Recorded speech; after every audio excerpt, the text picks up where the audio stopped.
Hello everybody, my name is Ian Kirkpatrick. I'm the author, idiot, and loin streamer, and today we are finishing off the 2021 ALA's banned book list with the number one on the list. But before we get started, number one, if you enjoy what I do here on the channel, please remember to like, share, and subscribe for more. Number two, if you would like to be featured on the channel, check out the links down in the description below. Number one way to be featured is through Lamwai, the monthly prompt writing contest where I give a prompt. You answer the prompt with a short story or a fragment, and then on the first Monday video of the month, we bask in the creative genius of this community. The second way to be featured is if you are an indie author and you have a book out or a book coming out or a collection of books. You just submit your first chapter and your cover to the Fresh Meat feature link down below, and they'll be read here on the channel at a random interval. And hopefully it'll help more readers find your work, at least get it out there. I know that I have read a couple for it and have immediately purchased after doing the reading because I was interested. And I'm looking forward to reading some of these books finally when I finish with the ALA list. The third thing is if you would like to check out any of my books, there are links down in the description below. You can get them at any of your favorite places to get books, including the library if you ask. And with that said, let's get into this. So the number one book on both 2021 and 2022's ALA Most Challenged or Banned Books list is GenderQueer by Maia Kobabe. The reasons for the report were listed as LGBT plus content claimed or considered to be sexually explicit, and those were the same reasons in both years. Maybe people have talked about this book more than I realize, but also it feels like nobody really wants to discuss the contents of the book. Generally, what I've seen anyone talk about with this book is the scene where the main character is wearing a strap-on and receiving oral. But we'll get into that as we go through the story because we're going to go through the whole thing. Then I would love to hear your thoughts on what you think of the book, if you think it should be in schools, what sort of value do you think it adds, and I'll put my comments on some of that stuff at the end. So let's just jump right into it. So this book is actually a memoir of sorts for the author, but for the sake of generally how I do book reviews and to make it less personal, I always view nonfiction the same as fiction and then talk about it in the same way as these are characters in a book, so that is how it's going to be. The memoir opens up with the main character packing to head off to the university program. It's going to be an MFA in comics located in San Francisco. The plan is to write something fictional, but one of the main character's first classes is autobiography. I was a bit confused as to why that would be a requirement in a comics major, but that's where we are. Like, even with me taking an MFA in creative writing, I majored in fiction and my program offered fiction, nonfiction, and poetry. I didn't have to write anything. Like, I didn't have to take any classes for biography or autobiographical since I was a fiction writer. So it feels kind of weird, specifically in comics, to be like, it's a requirement. I could see autobiographical as an elective option for a comic major, but not a requirement. The main character is then challenged to write down secrets because that's a good place to start a story from. It's kind of an intense assignment for it to be the first one, don't you think? Why not like a childhood memory as the first assignment? But no, you got to jump straight to secrets. Are you going to then expect that these kids will share their secrets with the class? Not a good choice. I should go ahead and say it now. I feel like there was some retconning going on in this memoir. So I don't know how much of it to actually believe happened as it's stated as happened. And that's one of the problems with nonfiction and memoir is you have to build the confidence and the believability and the trust with your reader. And if there is any point in time where your narration or your relay of what happened seems fishy, then you lose the trust of the reader, and so then the reader is going to question everything in the book. Then the teacher says, if you're having difficulties coming up with secrets to share, try writing down some of your demons, as if that's any better than secrets. Yeah, let's share that with the class. The main character writes down pretty much all things feminine in her notebook. What she writes embarrasses her so much that she covers it with a piece of paper. That is the end of the prologue. Skip back to 1992, where the main character, Maia, is talking about moving into this new cabin when she was only 3 years old. The neighbor had 3 kids, 2 older girls and a son. Maia then goes over her second gender-related memory when she was 3 years old, which was the neighbor girls asking if they could borrow one of her dresses to put on their kid brother. It then shows the kid brother smiling in a dress, the end of that scene. Maia says how her house was run by hydroelectrics, solar, and generators. Her and her neighbor are peeing outside a lot. I don't know why the author here needed to draw 3-year-olds peeing for a panel on this, but that was indeed a choice. Then it immediately switches over to Maia being with Galen's mother. Galen was the neighbor kid, and picking up a snake one random day. That's all there is to that. The snake is never of any importance, mind you. It's not a symbol for anything, and it doesn't play any role throughout the story. After that, Maia is obsessed with snakes and requests all things snakes for gift. At age 6, she mentions how they rented a new house with a really long driveway. She finds 2 snakes one day, but only has one set of hands, so she can't carry them both. She mentions the first time that she got to go to school was 1st grade. This is then shown with her and Galen approaching a treehouse where she's not invited in because she's a girl. But Galen's welcomed up. Maia's left alone. She talks about being impressed by what her classmates knew how to do: watercoloring, knitting, reading, none of which she knew how to do. She says it wasn't unusual for boys to have long hair at her elementary school, and then mentioned a field trip in the 3rd grade where she went to the beach. The teacher said that they could wade their feet in the water if they took their socks and shoes off since it was hot. Maia's dad was one of the chaperones that day, and he just stripped off his shirt and sat in the sun. That doesn't really feel appropriate for a chaperone to do, especially when the kids were only given the ability to take off their socks and shoes. You're there in an official capacity, Dad. But seeing her dad, Maia also takes off her shirt to go for a walk in the shallows. Some kids point out that she's taken her shirt off like a boy. The teacher says that she should put her shirt back on. Maia asks why, and the teacher doesn't answer, just reiterating, "Put your shirt back on." Maia says she thought everyone else was being silly, not her. I'm wondering, so her dad was a chaperone at that event. Why didn't he approach and deal with that? Why didn't he approach and answer that? Did Maia go to her father after that and be like, well, why do they want me to put my shirt on?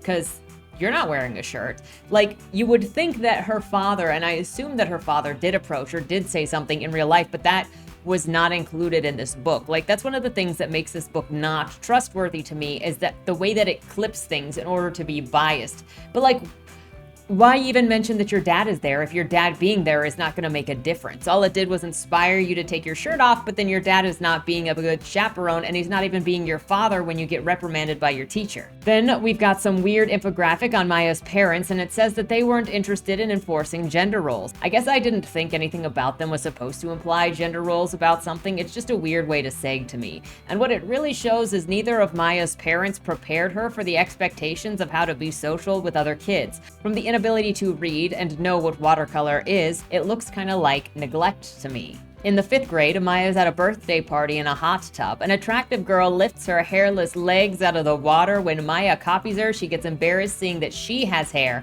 but the hot girl doesn't. And this is just one more thing that she thinks she needed to know, but didn't. There's this weird assumption that all of these girls around her have information that she doesn't have, and so then they're part of some network that she's not a part of. What's the implication here? That they just intrinsically know? Is that what Maia thinks? Because at the end of the day, this is just Maia's parents dropping the ball on informing Maia about things, and then Maia not talking to her parents about them either. I don't blame her for feeling left behind, though Maia admits at age 11 she still didn't know how to read. In 6th grade, she finally became a reader via Harry Potter when she wanted to read ahead of where her mother was reading to her at night. She just kept going until she basically taught herself how to read because she didn't want to put the books down.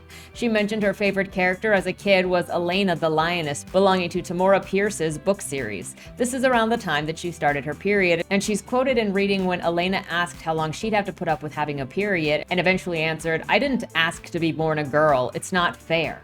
She knew it happened to girls and it was normal, but didn't expect it to happen to her. She's embarrassed and hides it for a couple of days before showing her mom her soiled pants. Her parents give her a necklace as a gift to celebrate her coming of age or whatever, which I also think is weird, but whatever. And Maia is like, I don't feel like celebrating this development. I didn't want it. Still, she talks about hiding it from happening and avoiding the bathroom at school and getting nightmares about the situation, be it covered in blood herself or bathrooms that only got a bloody toilet. Oh, then there are the bathrooms with no privacy in her dreams, and then there's a long line at the bathroom and she has to wait until she's exposing her soiled pants while standing in line.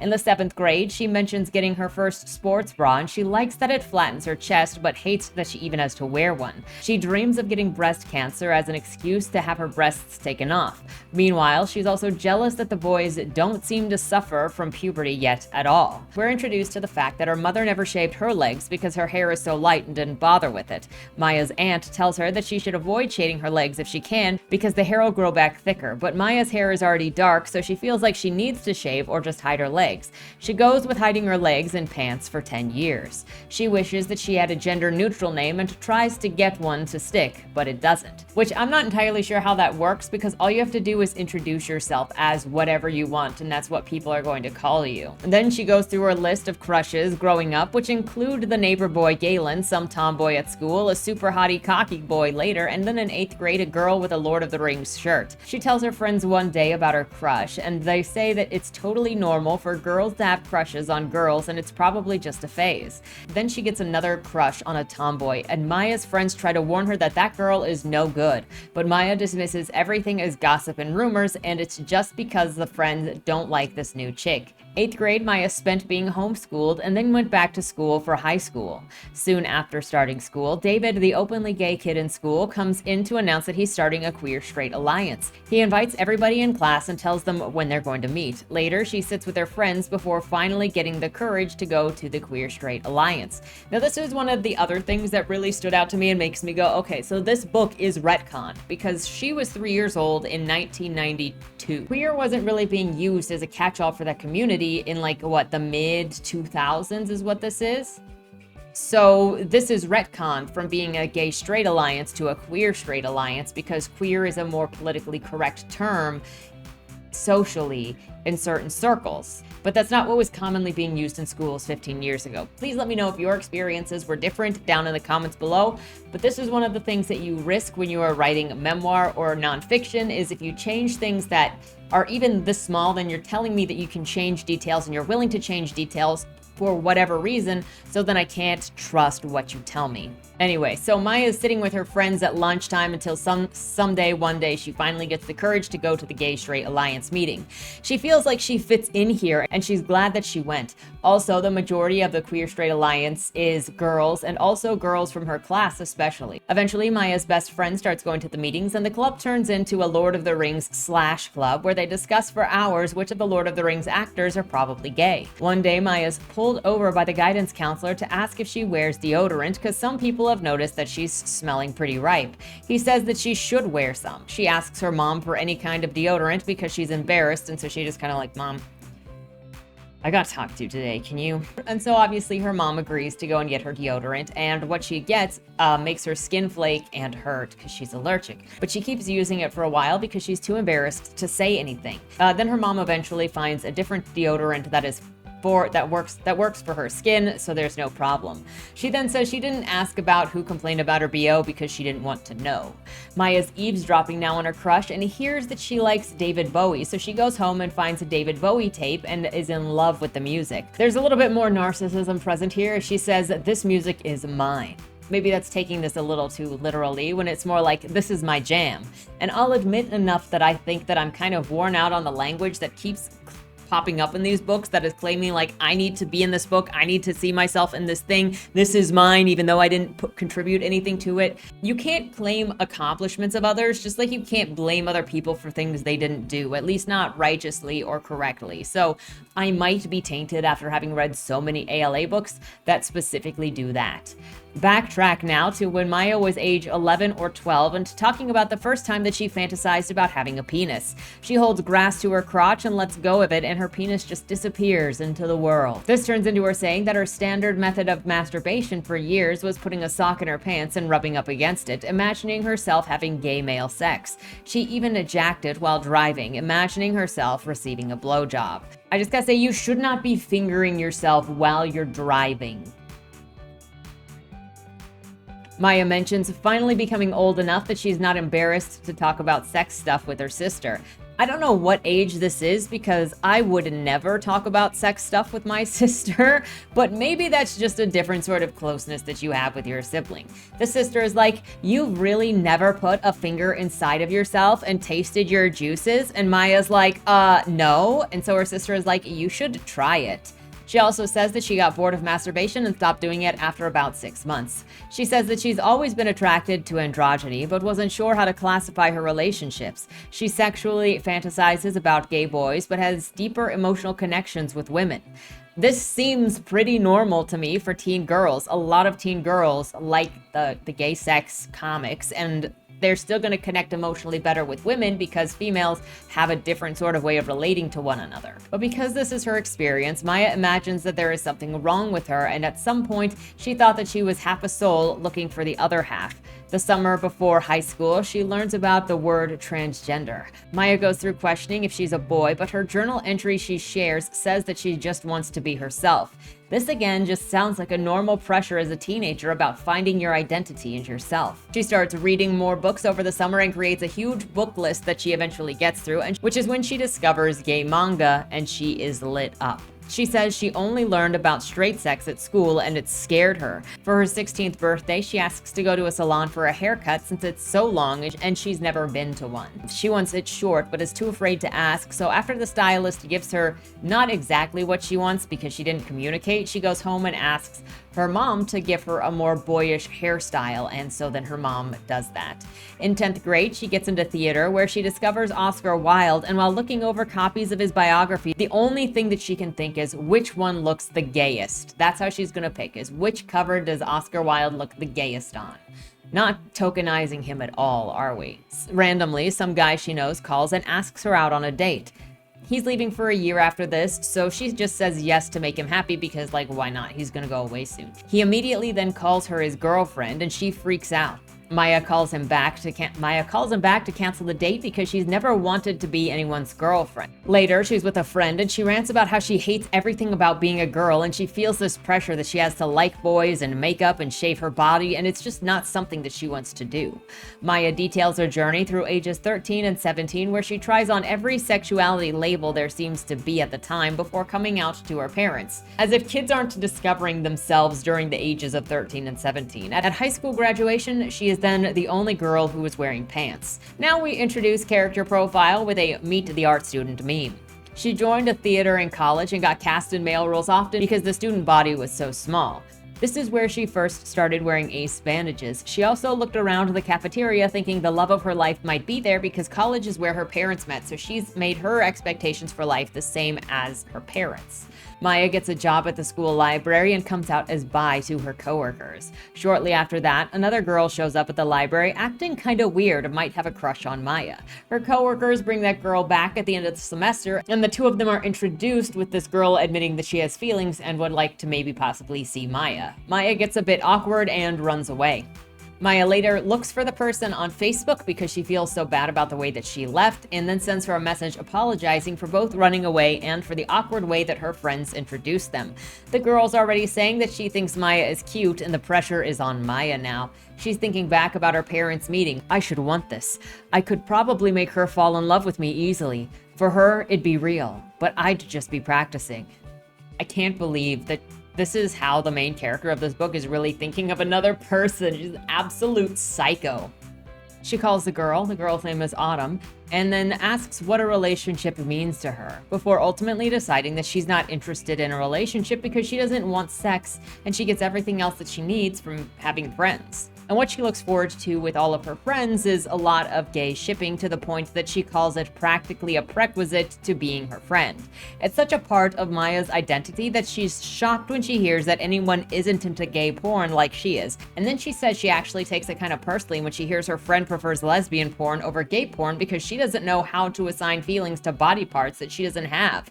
And Maia's like, But I have a phantom penis. Are you judging me? How dare you? Eventually, at age 21, Maia sees John Wyer, the figure skater, on TV and wants to dress up as him for Halloween.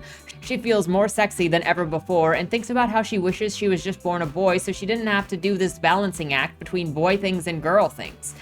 Nobody is making you choose between the boy things and the girl things, as you can experience and express yourself however you want. This is coming from somebody fairly androgynous myself. Look, I might have long hair. I still get asked if I'm a boy or a girl on multiple occasions. Maybe I look too much like my brother. I've always been fairly androgynous myself in personality and style, in the way that, in the things that I like. Most of my writing casts are male characters. You don't have to be one way or another. There's no single way to be a girl. And more stuff that I've seen with these memoirs that focus so much on the gender, and that includes All Boys Aren't Blue, Beyond Magenta, this book, I feel like there was another one, is they're the ones obsessing with categorizing this or that or this or that. And if you have this like, then you can't be a boy or you can't be a girl. And it's this specific ideology that focuses so much on actually putting things into a binary to then tell you that you can't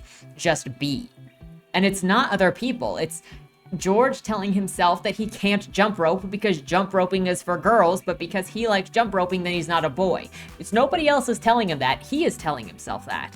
This person is saying, you know, Maia is telling herself that, hey, I have other interests. I like dressing and expressing things a certain way. I don't want to shave my legs, so I must not be a girl. But you're the one saying that that is the female experience, and then rejecting it when there's not a singular female experience.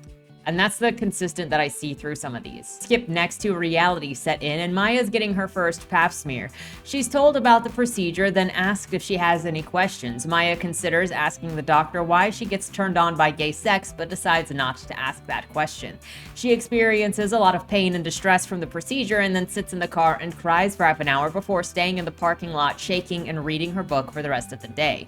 This is something that maybe she needed to talk to a friend about, or her mother about, or somebody about, with it being traumatic, because it can be a traumatic experience. And if you look at the DSM, there's even something in the DSM that says, I think it was like 1 in 4 women. It is a lot. It is a high percentage where women actually have an issue with their pelvis, that it is too tight, that it is actually painful. And it is a much more common thing than you would think. And I'm like, I know, why is it in the DSM? I'm not entirely sure, since it's a physical thing, but it is in the DSM. And it is not very uncommon. But it is going to cause trauma if one of your first, if not your first experience with any form of penetration is bloody, is painful. So I don't even, I feel a lot of sympathy for this person in this situation, because she's all alone in this. And the way that it's implied, her parents kind of neglected her in not telling her social cues and not even teaching her how to read, shows that I don't know if she believes that her parents are cool, but she doesn't feel like she can tell them things. Skip to her graduation, and she's talking about trying to stay in contact with classmates. Someone randomly asks her if she's gay, and she says that she's bi and gets a high five because, yeah, bro. Time skip back to 14, when Maia told her friends that she thought that she was asexual, and when one of her friends was like, you can't be asexual, I've seen you lusting, her response is, yeah, well, I'm not as horny as other people, and also, I don't like it when I'm horny. I don't think that's exactly right. She recalls going to her first Pride parade and seeing an asexual group saying that they had other things on their minds. Yeah, because that's not going to put like a complex of, oh, if you like sex, then you're dumb because that's all that you think about. That's kind of what the implication looked like from here. She says that she discovered masturbation when she was 11 or 12 and found that it had less of an effect on her the more that she did it. She talks about the first intentional masturbation hiatus that she had in 2005, and then she had 2 more unintentional hiatuses when she went to college. I don't understand who thinks about masturbation this much, that you're counting on a calendar how often you're masturbating, and when you take a break and like you're going over if you think it's sexual dysfunction, are you masturbating enough or not? Some people, there are different levels of sex drive and libido, and some people just don't. And often it's actually like, are you gonna call it a sexual dysfunction to have no nut November? Or longer, if somebody maybe doesn't hardly masturbate at all, if ever, because they just don't. Like, you're not weird. There's just low libido and high libido, and you don't have to masturbate every day to be healthy. Also, but if you're tracking it and you're trying to gauge as to like how often you're supposed to masturbate to be normal, that's not normal. That's obsessive. Why are you obsessing about this? Are you just trying to fit in with this idea of what you think that you need to be in order to fit in? And who told you that this is what you need to do in order to fit in? She was apparently legitimately tracking how often she masturbated and what her masturbation cycle was like, because she says she got sick of tracking and trying to figure out why she sometimes didn't jack it, so then she just gave up tracking altogether. Who told you that this was normal?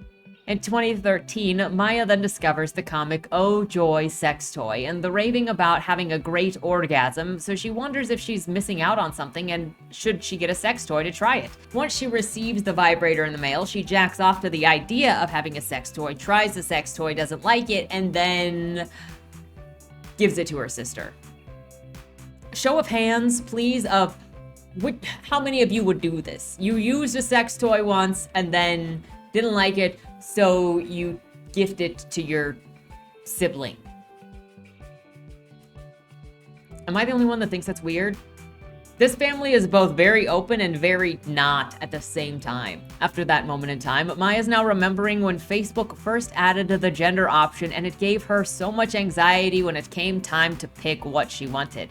In 2014, she did a graph/zine about all of the books that she'd read over the last decade, and everyone liked it. Then she's talking to some random guy from high school who's complaining about the word cisgender coming out of nowhere, and that if you don't know what it means, then people get mad at you. And you know, the moment is just kind of perfect for irony, because the response that Maya had just proved the guy's point. But like, he said that if you don't know if you don't know what the word means, then people get mad at you, and Maya snapped at him. But whatever. This scene is just in place so that Maya could say it's the first time that she said she wasn't cisgender out loud. After that, she tells one of her friends and her mom. While walking with her mom, she says that it's less about being male and more about just not being female. She also tells her mom that she doesn't want kids and thinks of pregnancy as having a parasite inside of her.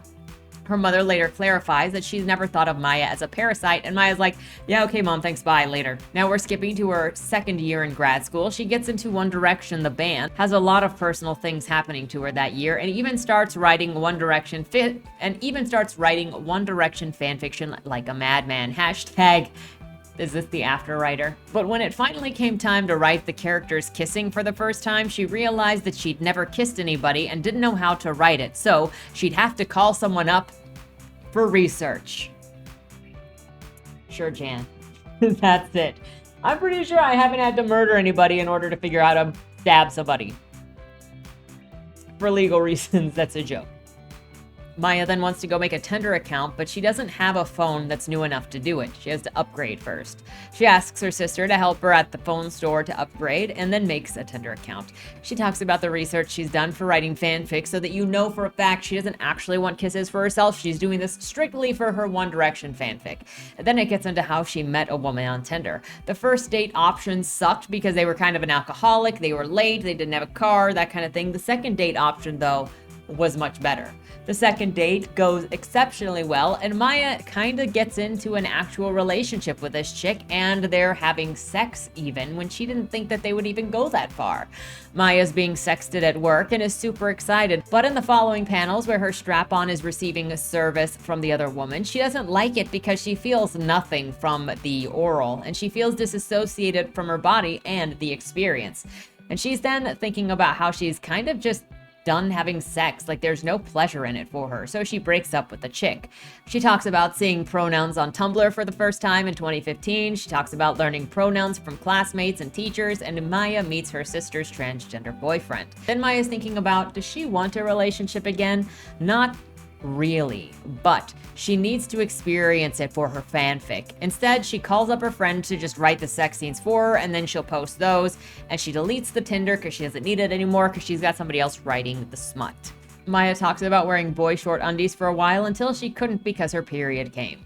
But she hates wearing bikini cut and has a breakdown when she can't find any underwear at the store that's not lacy. So her older sister takes her to the men's section where she gets excited about boys' underwear. Then she's reading the book The Gender Creative Child and then thinks, what would I do if a child came to me with gender issues? Then she goes through the list of social transitioning, hormones, pronoun, and then what she doesn't want to do to herself, which is surgery.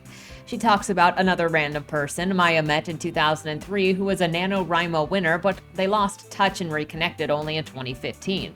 This person's name is Jaina. She says that she's non-binary and that she's been ordained as a pagan priest. She says that she always felt like she was female in performance only, like she was a drag queen in a female's body.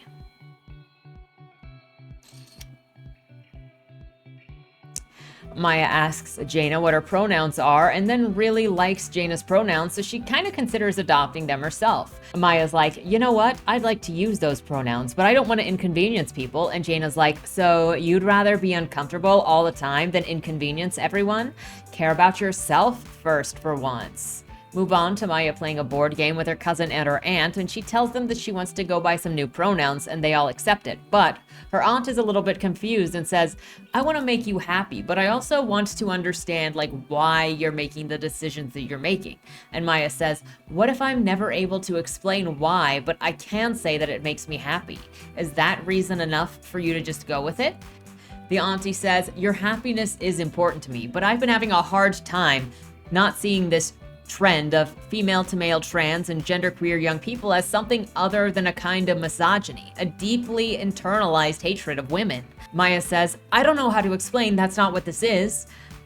And that's the end of the scene. It never actually shows the conversation between the two of them or the reasoning of this, and it just has Auntie accepting Maya without showing the reason why.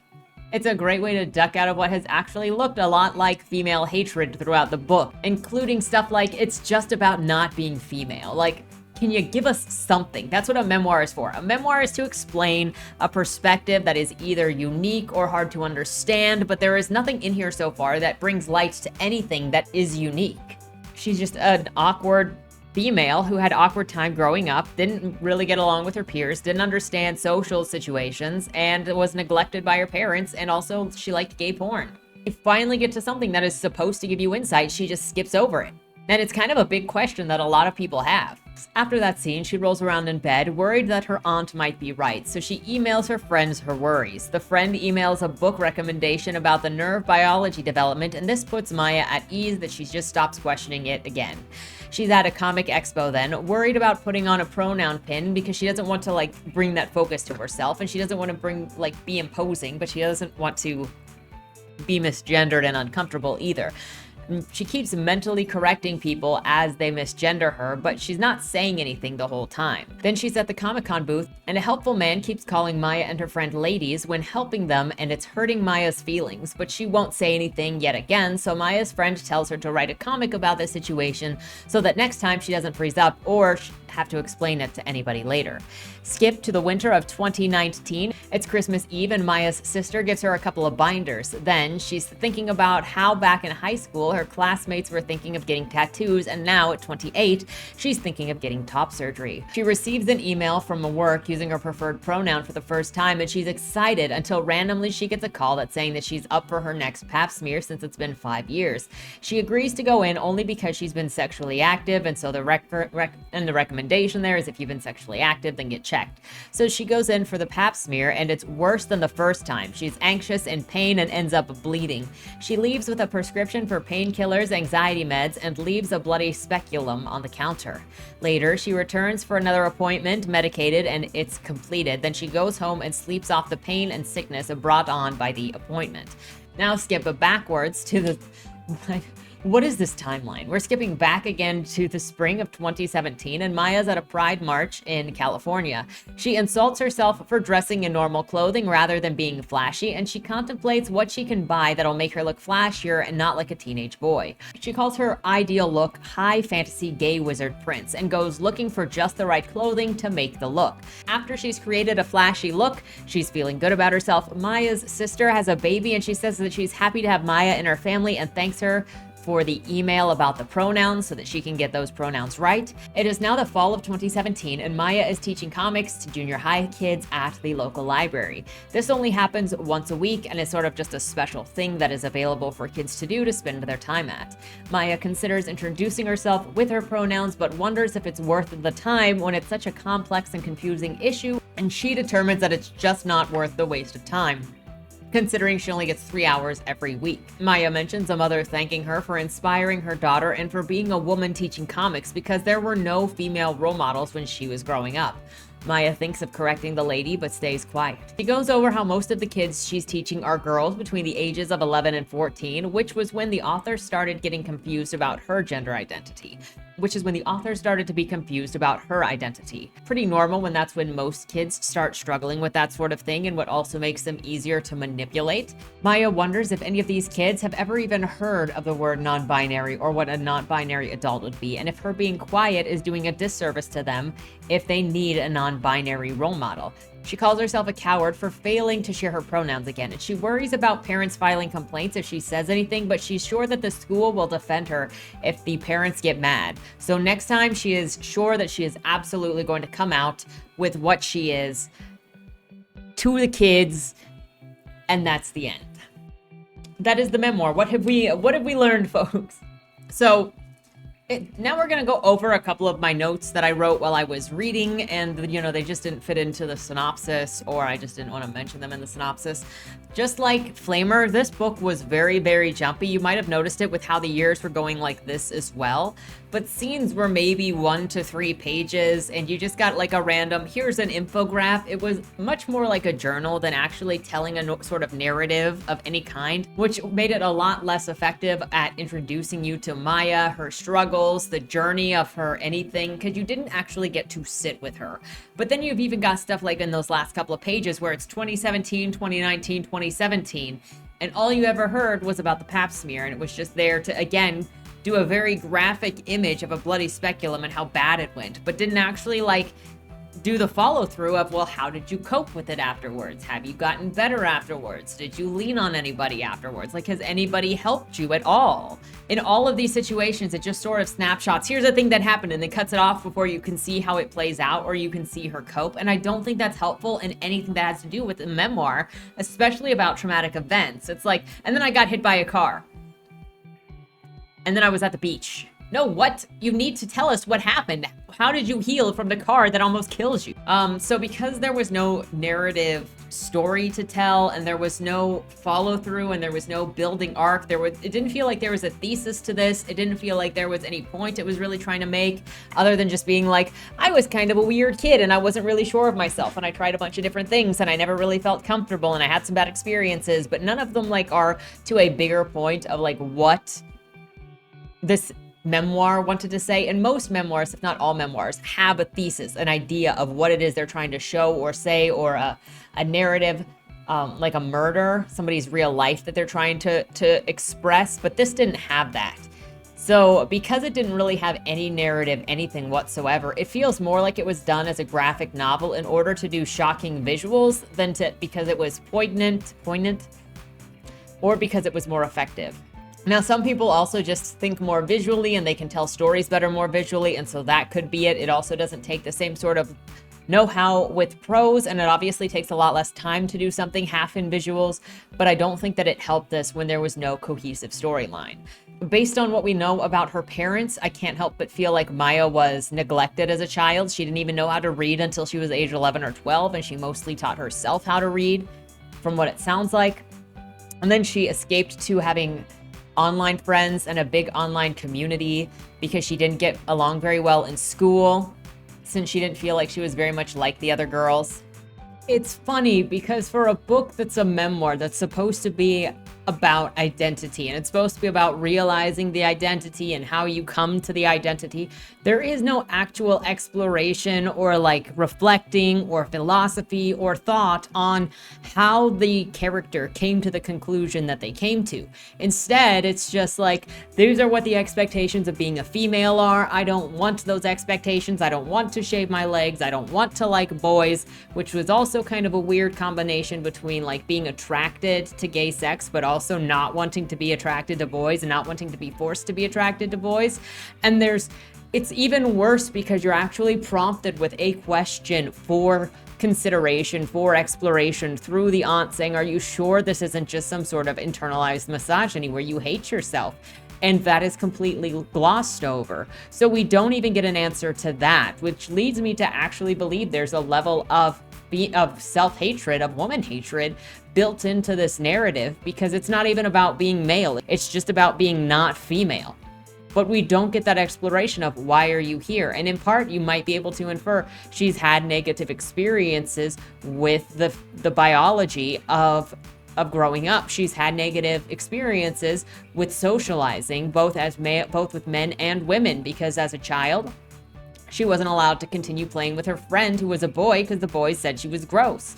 And so, like, if you constantly tell a young girl that she's icky, that she can't do things, that there are these expectations of what she has to be, then no wonder a female is going to say, I'm just going to check out of this. I don't want these expectations on me, which is, I think, one of the reasons why it is so difficult for girls to be girls, because every which way you look, you've got somebody telling you that you're doing it wrong. Are you a girly girl? Well, you're wrong. Do you want to be a housewife? Well, you're wrong. Do you want to have a career? Well, you're wrong. Do you want to have colored hair? Well, you're wrong. Do you want to get married? Well, you're wrong. Do you want to be single? Well, you're wrong. Do you want to have kids? Well, you're wrong. Do you want to not have kids? Well, you're also wrong. Do you want to be a tomboy? You're wrong. Are you friends with a lot of guys? Well, you're a slut and you're a pick-me and you're wrong. So there's just like no way to be a girl, and there are still expectations allotted on you that are then told you're wrong by somebody else somewhere else. So no wonder so many girls are wanting to check out of being girls. Everybody hates girls while they say they don't, especially girls. I am reminded of every piece of fiction that I have read in the last couple of years where you've got the main female character and then like a secondary female character is only entered in order to be a jerk and in order to be a bully, to go after the female character, to be denigrated by the main female character and the other guys that are chasing her.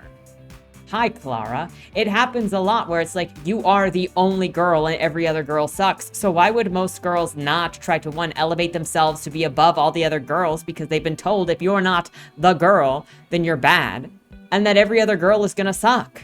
And so this memoir falls so short because it doesn't even explore the very basis of the idea of why it exists, which is because of the identity issue. It's just, I like these things. I have to balance liking male and female things, which it doesn't even present what those male and female things are. It just goes, I don't want to shave my legs and like men. And then she wants to change clothes.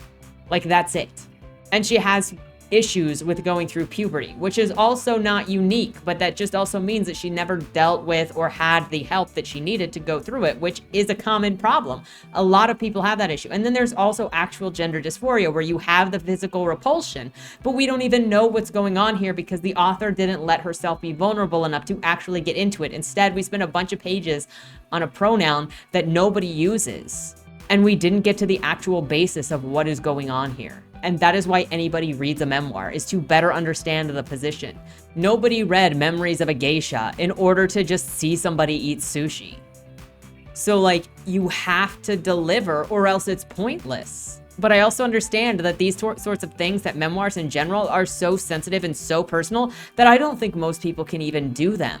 But everybody that writes wants to think of themselves as special, and everybody that writes a memoir especially wants to think of themselves as special.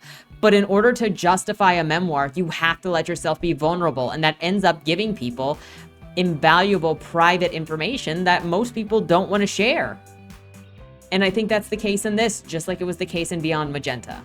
But a lot of the stuff in here just feels like a pretty typical millennial woman and what they go through. I mean, there are obviously a multitude of different millennial women lives to go through, but this is not a unique experience. And like, that's one of the points of sharing something like this, is so that people who have experienced stuff like this can go, oh, I've experienced that. There are other people like this. But it's not because you're broken or there's anything messed up with you. It's just because everybody at that time is discovering themselves. At the end of the day, I think this book would have done much better and been more effective at just about anything if it had a clear thesis, and then writing comics that would have been similar to focus those essays. It even could have been like, this was my childhood before going to first grade. This is the whole section about me being in grade school. This is what it was like when I went to college. This is what it was like when I was an undergraduate. This is what it was like when I had medical stuff. It could have even been broken up into different segments of life, which just makes you wonder, what is the point of this book other than to like expose more people to, hey, maybe you've got this thing, because if you experience feeling like an outcast like me, maybe you're this thing. But like, why was there no focus put into this on how to show the life of this person? It's the same that happened with George in All Boys Aren't Blue, is that didn't really have a thesis or a focus that would then show you these things. And so he took what are normal experiences and even what are above average experiences, because he came from a very privileged background, and turned it into this victimhood thing that was kind of just all over the place and acting like his experiences that were very typical were atypical and somehow made him special.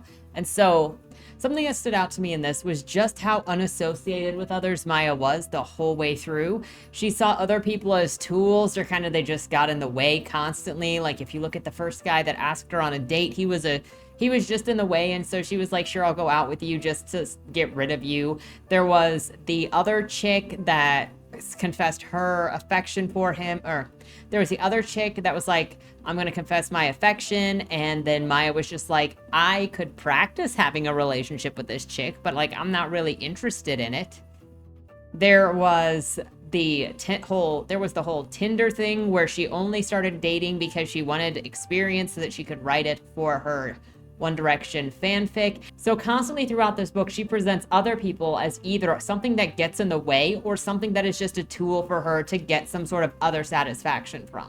And that's a perspective that I don't know if the author realizes is there, but it's not something that is ever actually addressed throughout this story. Even in talking about babies, the character only sees infants as parasites. And so everything is either a tool or something that gets in the way, something that hurts her life, and she wants nothing to do with them. The descriptions in this book were just as shallow as in Beyond Magenta, which means that it didn't add much in the way of a unique experience or a describer or an understanding, at least not to me.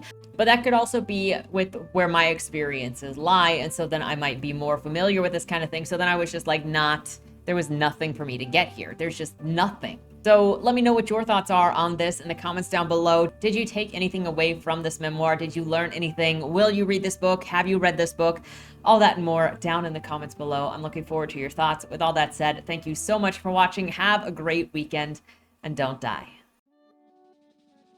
Hello, boomers! My name is Yanananana. How are you feeling today? In case you didn't know, I'm a YouTuber from Nide, a small town in eastern Ukraine. My family has never really understood what I do in the woods, but all I've ever wanted is to make a better life for us all.